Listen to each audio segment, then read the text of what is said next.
First, the most important question. I know you're the barber on this football team. That's right. To talk about the haircut you gave Coach C. What's the name of the haircut, or what did you do for Coach C after the game? It's a little bit of a mohawk, faded in.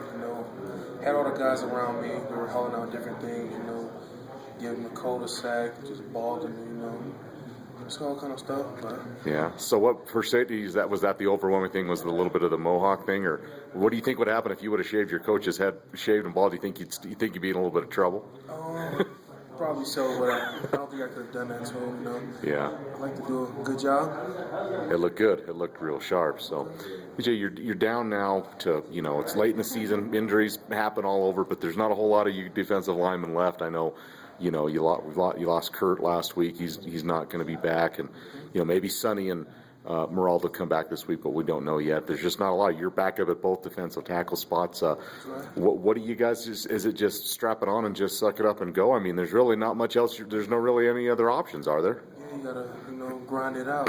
Everybody's hurting all over the country, and they're not gonna feel bad for us. So we gotta strap it up and keep it moving. All right. Is it kind of a?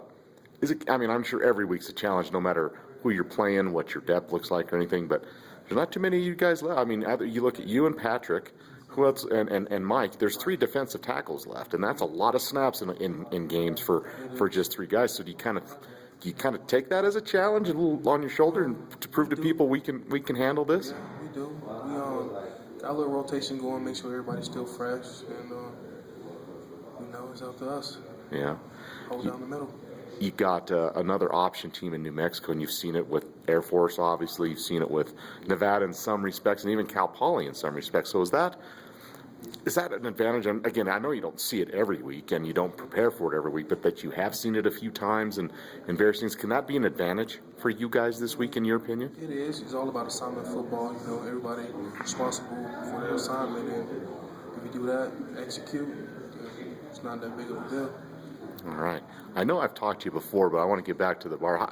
I know you cut like a lot of people's hair on the team, right? I mean, how did you kind of get started, cutting hair? How did that all kind of come about? From junior college, I was at the military school with Kurt, and the cadet Barber wasn't too good. I brought my clippers to try to take care of my head, and people saw me, and I just went from there. Uh-huh. And how many guys do you think on the team that you cut hair for? The majority of the team. Yeah. Is it just football? You go with basketball or any of the other sports? Basketball, all the sports. Right. Now, if you look at the mop I have on my head, what would you recommend for me if you had to look at it? What would you recommend, or am I hopeless at this point? It looks pretty good. Yeah. Nice little trim. Looks good. All right.